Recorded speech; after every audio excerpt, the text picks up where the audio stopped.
بسم الله والحمد لله والصلاة والسلام على رسول الله وعلى آله وصحبه ومن والاه.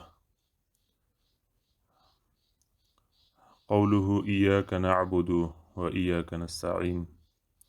قوله إياك نعبد. امروز درس سومی ماست در مورد تفسیر سوره فاتحه، بخش باقی مانده. قوله إياك نعبد. حدثنا علي بن طاهر حدثنا محمد بن العلاء حدثنا عثمان بن سعيد حدثنا بشر بن عمارة عن أبي روق عن الضحاك عن ابن عباس رضي الله عنهما قال قال جبريل عليه السلام: قل يا محمد وهو جماع إياك نعبد، يعني إياك نوحد ونخاف ونرجو يا ربنا لا غيرك. بخش ایاک نعبدو از آیت ایاک نعبدو و ایاک نستعین را تفسیر میکنه از قول سلف. ایاک نعبدو، خاص تو را عبادت میکنیم. در اینجا اصطلاح عرب تطبیق شده. عرب ها زمانی که بخواهن چیزی را اهمیتش را بیان بکنن او را در اول کلامشان ذکر میکنن. در اینجا ایاک نعبدو گفته، خاص تو را عبادت میکنیم. در اصل نعبدو ایاک باید میشد، عبادت میکنیم تو را. لیکن ایاک در اولی کلام ذکر شده به خاطری که اهمیت توحید را بیان بکنه. اهمیتی را بیان بکنه که عبادت تنها و تنها خاص برای الله عزوجل است، دیگه کسی حقی را نداره. قسمی که در اصطلاحات ما و شما مروج هستی که ما اگر بخوایم یک سخنی را به یک کسی بگیم مثلا و او به کسی دیگری نگه، میگیم که یک خاص به تو است، خاص به تو. حدیث گفت به ما علی بن طاهر، حدیث گفت به ما محمد بن العلاء، حدیث گفت به ما عثمان بن سعید، حدیث گفت به ما بشر بن عماره از ابی روق از ضحاک از ابن عباس رضی الله عنهما گفت قال جبریل به پیامبر علیه السلام گفت قل یا محمد، گفت بگو ای محمد، و هو جماع ایاک نعبدو، و ای کلام جبریل خلاصه و مختصری ایاک نعبدو است. یعنی کلام جبریل ایاک نعبدو را به بهترین وجه تفسیر میکنه. یعنی معنایش چی است؟ ایاک نوحد و نخاف، تنها تو را توحید تو را بیان میکنیم، تنها تو را عبادت میکنیم. و نخاف، و تنها از تو خوف داریم، میترسیم. و نرجو یا ربنا لا غیرک، و امید داریم تنها از تو ای رب ما، نه از دیگران. یعنی توحید ما، خوف ما، رجای ما، همه چیزی ما، تمام ارکانی که در عبادت است ای مربوط تو میشه ای الله. به دیگه کسی را ما صرف نمیکنیم، تنها از توست. ایاک نعبدو به همی معناست. حدثنا علي بن حرب حدثنا زيد بن الحباب عن حسين بن واقد عن مطر عن قتادة إياك نعبد وإياك نستعين. حدیث گفت به ما علی بن حرب، حدیث گفت به ما زید بن الحباب از حسین بن واقید از مطر از قتاده در ایاک نعبد و ایاک نستعین. این یک سند است و سند بعدیش این سند 29 است که هر دوش یک جای میکنه باز متنش میگه.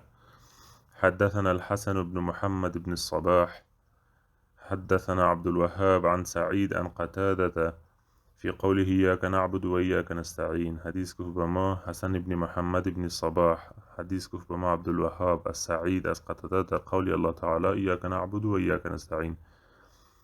قتاده رحمه الله میگه یأمرکم ان تخلصوا له العباده، الله عزوجل امر میکند که عبادتتان را خالص برای الله سبحانه و تعالی بگردانین، دیگران را شریک الله عزوجل در عبادت قرار ندهین. و ان تستعینوه علی امرکم، و در کارهایتان از الله طلب معونت و کمک بکنین. مومن واقعا همین طور می باشد. که عبادت و تمام انواع عبادت نه خاص برای الله عزوجل میکنه عبادتش و کمکشم تنها از الله عزوجل طلب میکنه. قوله و ایاک نستعین و خاص از تو کمک میخواهیم، همکاری میخواهیم.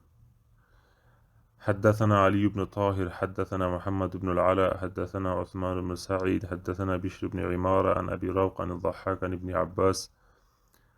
حديث گفت به ما علی بن طاهر، حدیث گفت به ما محمد بن العلاء، حدیث گفت به ما عثمان بن سعید، حدیث گفت به ما بشر بن عماره از ابی روق از ضحاک از ابن عباس رضی الله عنهما در آیتی و ایاک نعبد و ایاک نستعین قال ابن عباس رضی الله عنهما گفت على طاعتك و على امورنا كلها، از تو کمک میخواهیم در اطاعتت به خاطر اینکه ما تو را صحیح اطاعت کرده بتوانیم عبادات به شکل درست انجام داده بتوانیم، از تو از خودت کمک طلب میکنیم و در تمام امور دیگرمان هم از تو کمک میخواهیم.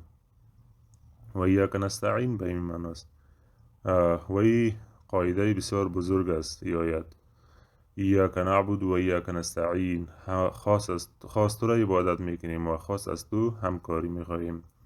زمانی که مسلمان به اینمی آیت اگر عمل کرده بتوانه حقیقت توحید را در حقیقت دریافته، توحید برش واضح شده، معنای همی آیت انسان اگر به شکل درست بفهمه، چون که عبادت میگه که خاص برای الله است. تمام مسائل عبادات چیزا برات واضح میشه، اخلاص دیگه، امید، رجا، خوف، تمام مسائل برات واضح میشه که تنها برای الله، ذبح، تمام انواع عبادات از الله است، کسی دیگه شریک نیست. ایاک نستعین که همکاری و کمک تنها از الله میخواهیم. و بزرگترین اسباب عقیبمانی ما فعلا همی است که معونت و همکاری از الله آنقدر که شریعت بیان کرده نمیخواهیم. ما باید بر الله توکل بکنیم و پابند و وابسته به الله باشیم. قسمی باید زندگی بکنیم که بدون الله نتوانیم، فکر کنیم که بدون الله ما زندگی کرده نمیتوانیم. وابستگیمون باید بسیار محکم و شدید باشه بر الله عزوجل. در هر لحظه از الله باید همکاری بخواهیم، لیکن ما این طور نیستیم. به همین خاطر احکام دین را فعلا معطل باقی مانده، ما نمیتوانیم پیش ببریم و ای به سبب عمل نکردن ما به ایاک نعبد و ایاک نستعین است. اهدنا، قوله اهدنا الصراط المستقیم، اهدنا هدایت کن ما را، نشان بده. عن ابن عباس قال بهی که میگه یعنی به همی سندی که قبلا ذکر شد، به همی سند در ایاک نستعین سند سیوم، به همی سند از ابن عباس نقل است. قال گفت قال جبریل قل یا محمد اهدنا یقول الهمنا، جبریل گفت که بگو ای محمد اهدنا، یعنی الهمنا و ما الهام بگو، در قلب ما بینداز، راهی درست برای ما نشان بده، هدایت نشان بده برای ما، قلب ما را راست بگردان به سوی مسیری که صحیح است، به سوی راست بگردان. اهدنا الصراط المستقیم، صراط المستقیم هدایت کن ما را به راه راست، به راه مستقیم. صراط المستقیم چی معنا دارد؟ چی است صراط المستقیم؟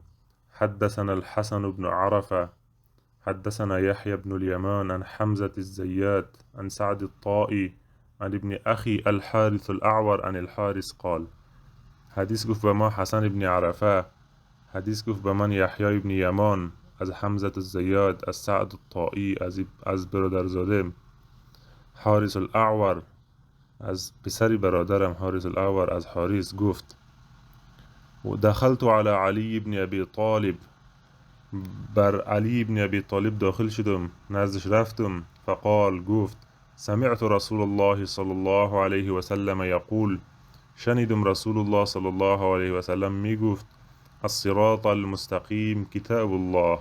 صراط المستقیم هدف کتاب الله است. قرآن کریم صراط المستقیم است. اهدنا الصراط المستقیم یعنی هدایت کن ما را به راه راست. با قرآن ما را رهنمون بساز. قرآن را برای ما نشان بده.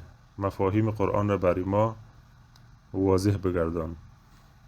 الوجه الثاني وجه دوم حدثنا أبي حدثنا أبو صالح كاتب الليث حدثني معاوية بن صالح أن عبد الرحمن بن جبير بن نفير يا نفير حدثه عن أبيه عن نواس بن سمعان الأنصاري عن رسول الله صلى الله عليه وسلم أنه قال حديث گفت به من پدرم، حدیث گفت به ما ابو صالح کاتب لیث، حدیث گفت به من معاویت ابن صالح که عبدالرحمن ابن جبیر ابن نفیر حدیث بیان کرد برش از پدرش از نواس ابن سمعان الانصاری از رسول الله صلی الله علیه و سلم که فرمود ضرب الله مثلا صراطا مستقیما، الله مثال صراط مستقیم را بیان کرده، مثال زده صراط مستقیمه.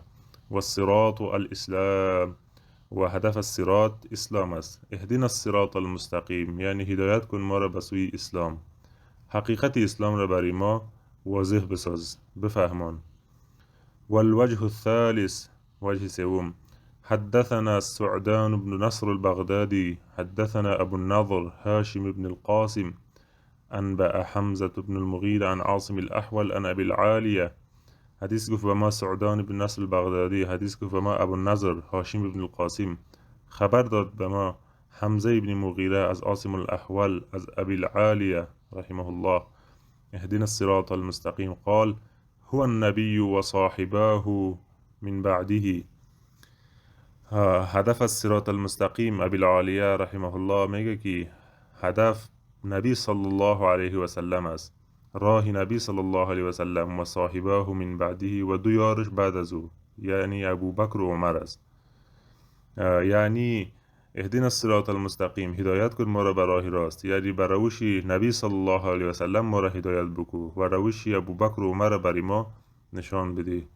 و این حقیقت دعوت سلفیت را بیان میکنه که انسان به نبی صلی الله علیه و سلم پابند می باشد و به یاران نبی صلی الله علیه و سلم که ابو بکر و عمر و سایر اصحاب است به اونها نیز پابند می باشد، منهج اونها را نیز در پیش می گیره. قال عاصم میگه فذكرنا ذلك للحسن، این قول ابی العالیه را به حسن بصری رحمه الله ذکر کردیم، گفتیم که ابی العالیه ای تو تفسیر کردی آیت را. فقال حسن بصری فرمود صدق ابو العالیه و نصح، گفت که ابو العالیه راست میگه و نصیحت کرده. واقعا که گفت ابو العالیه راست است. اهدنا الصراط المستقیم هدایت کن ما را به راه راست، راه پیامبر و راه اصحابش. راه پیامبر را بدون راه اصحاب گرفتنش امکان نداره. مسیر رسیدن به پیامبر صحابه است، بدونی رسیدن نمیشه به پیامبر صلی الله علیه و سلم. هو الوجه الرابع وجه چهارم حدثنا يحيى ابن عبدك حدثنا خالد بن عبد الرحمن المخزومي حدثنا عمر بن ذر عن مجاهد في قوله الصراط المستقيم قال الحق. حدیث گفت به ما یحیی ابن عبدک، حدیث گفت به ما خالد بن عبد الرحمن المخزومی، حدیث گفت به ما عمر بن ذر از مجاهد در قول الله تعالی صراط المستقیم یعنی حق. مجاهد رحمه الله در تفسیر صراط المستقیم میگه که یعنی راه حق را برای ما نشان بده تا اینکه ما از باطل دور شویم. اهدنا الصراط المستقیم حق را برای ما واضح بساز، حق را بر مسیر حق ما را بگردان. حدثنا علي بن الحسين حدثنا محمد بن العلاء أبو كريب حدثنا عثمان بن سعيد الزيات حدثنا بشر بن عمارة حدثنا أبو روق عن الضحاك عن ابن عباس اهدنا الصراط المستقيم. حدیث گفت به ما علی بن حسین، حدیث گفت به ما محمد بن العلاء ابو كريب، حدیث گفت به ما عثمان بن سعید الزیات، حدیث گفت به ما بشر بن عماره، حدیث گفت به ما ابو روق از ضحاک از ابن عباس اهدنا الصراط المستقیم یعنی یقول الهمنا دینک الحق، بری ما دین حقت را الهام بکن. یعنی در قلب ما حقیقت دینی حق را بینداز تا که ما به ای برویم. و هو لا اله الا الله وحده لا شریک له. و دین حق حقیقتش چی است؟ لا اله الا الله، توحید است. نیست هیچ معبودی، هیچ مطاعی بجز الله وحده لا شریک له، به تنهایی هیچ شریکی ندارد. یعنی مجاهد رحمه الله صراط المستقیم را به راه حق تفسیر میکنه و ابن عباس رحمه الله رضی الله عنهما به توحید تفسیر میکنه. صراط المستقیم مسیر توحید برای ما نشان میده تا که ما از کفر و شرک و از سایر مسائل اجتناب بکنیم. ایتو صراط الذین انعمت علیهم، آیا برای راه راست کسی رفته؟ بله، راهی کسایی است که بالایشان نعمت کرده ای. عن ابن بهی به همین سند قبلی عن ابن عباس، از ابن عباس نقل است. صراط الذین انعمت علیهم یقول طریق من انعمت علیهم، یعنی راهی کسایی که بالایشان نعمت گذاشته ای. و بهی عن ابن عباس قوله انعمت علیهم یقول، یعنی ابن عباس به همین سند در تفسیر انعمت علیهم میگه انعمت علیهم کی است؟ منعم علیهم کی است؟ کسایی است من الملائکه، ملائکه است، نبیین است، صدیقین است، شهدا است. و الشهداء الذین اطاعونی و عبدونی، و شهدایی که اطاعت کردن از ما و عبادت کردن در مسیر الله به شهادت رسیدن و از بین رفتن. شهدا اینها است. یعنی برای ما راه حق را نشان بده. راه حق راه ملائکه است، راه نبیین است، راه صدیقین است، راه شهدا است. در آیات دیگه الله عزوجل میگه که و من یطع الرسول فاولئک مع الذین انعم الله علیهم من النبیین والصدیقین والشهداء والصالحین و حسن اولئک رفیقا. کسی که از پیامبر اطاعت میکنه او همراهی کسایی است که بالایشان نعمت گذاشته شده از نبیین، صدیقین، شهدا و صالحین. این تفسیر القرآن بالقرآن است. از ابن عباس هم نقل است. تو ابن عباس رضی الله عنه که یک آیت تفسیر میکند از پیش خود تفسیر نمیکند، بلکه حتما چیزی از نبی علیه السلام از سایر اصحاب شنیده است.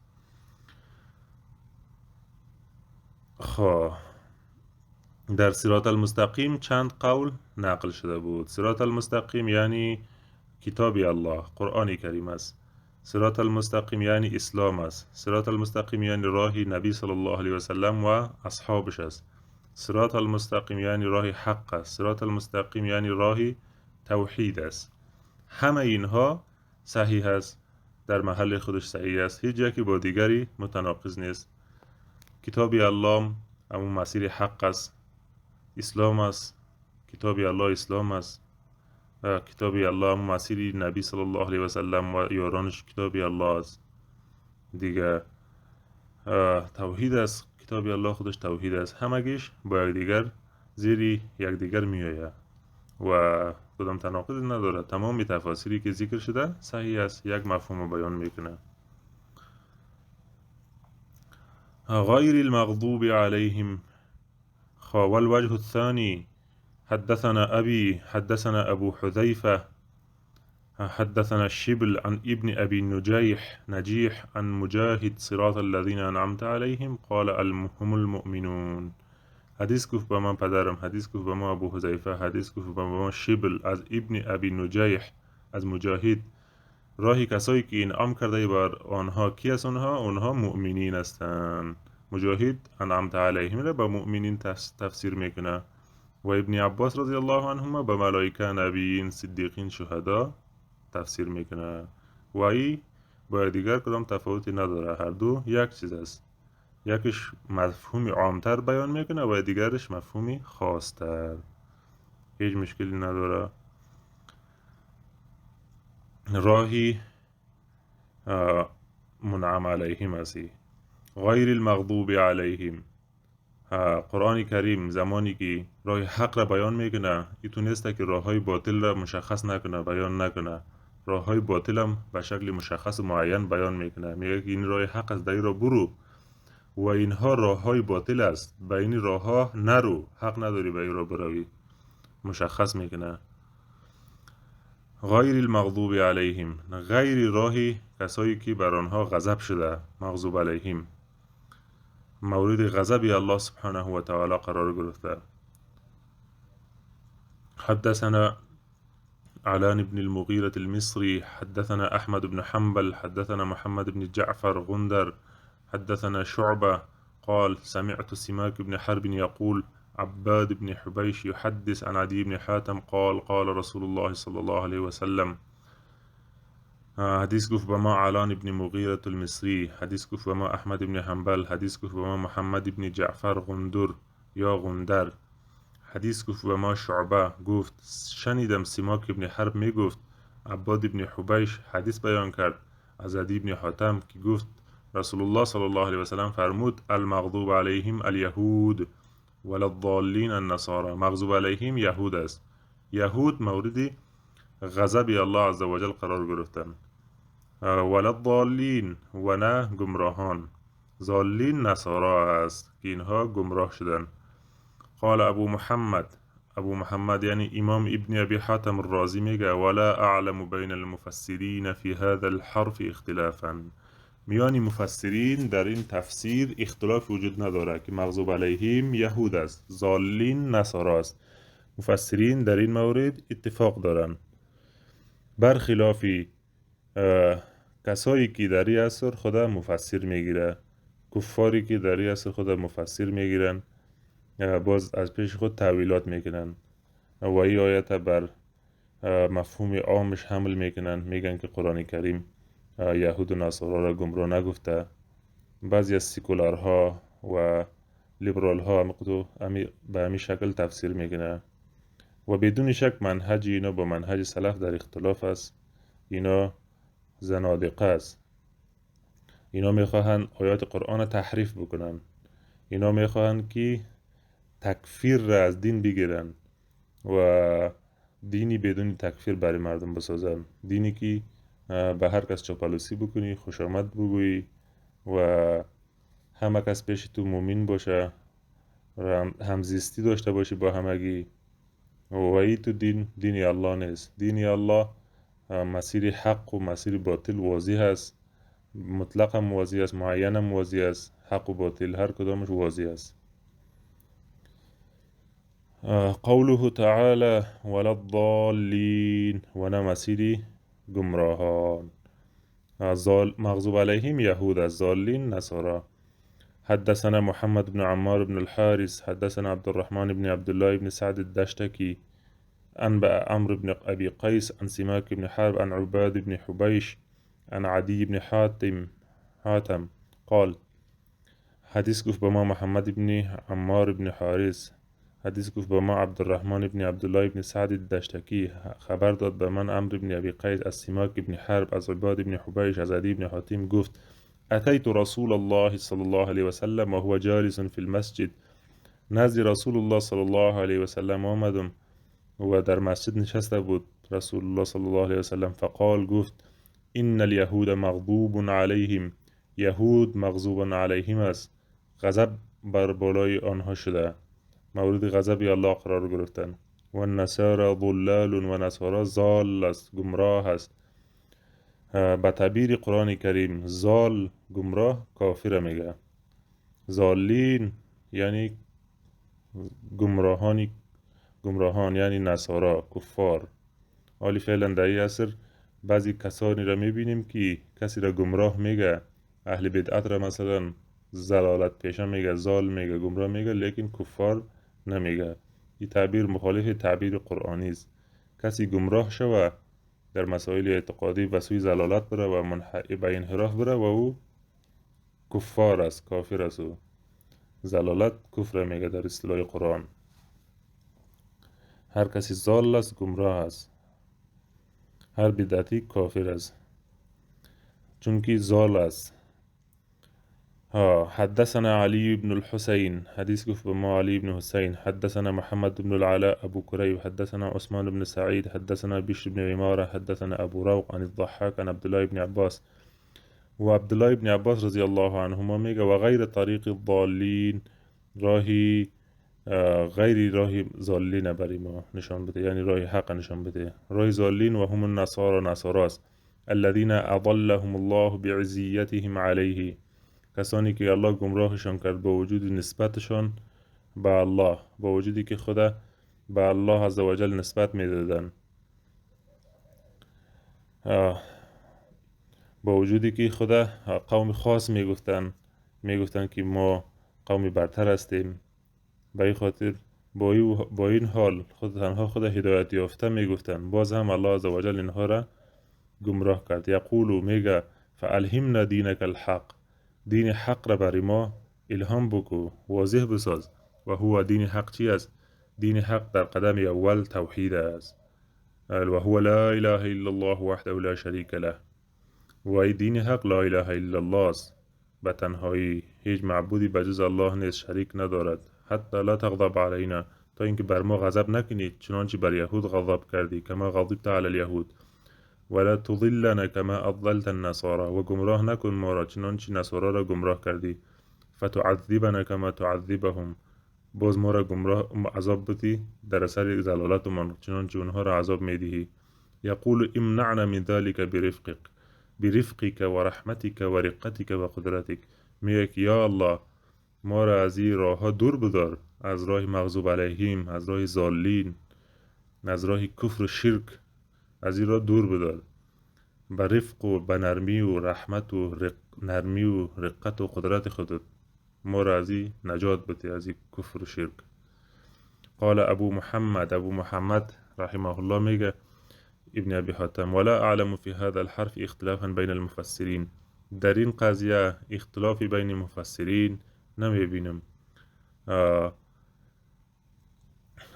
تفسیری سوره فاتحه الحمدلله به پایان رسید. ان شاء الله در درس های بعدی تفسیر سوره بقره شروع میکنیم و سوره های بعدی را ان شاء الله شروع میکنیم. وصلى الله على محمد وعلى آله وصحبه أجمعين.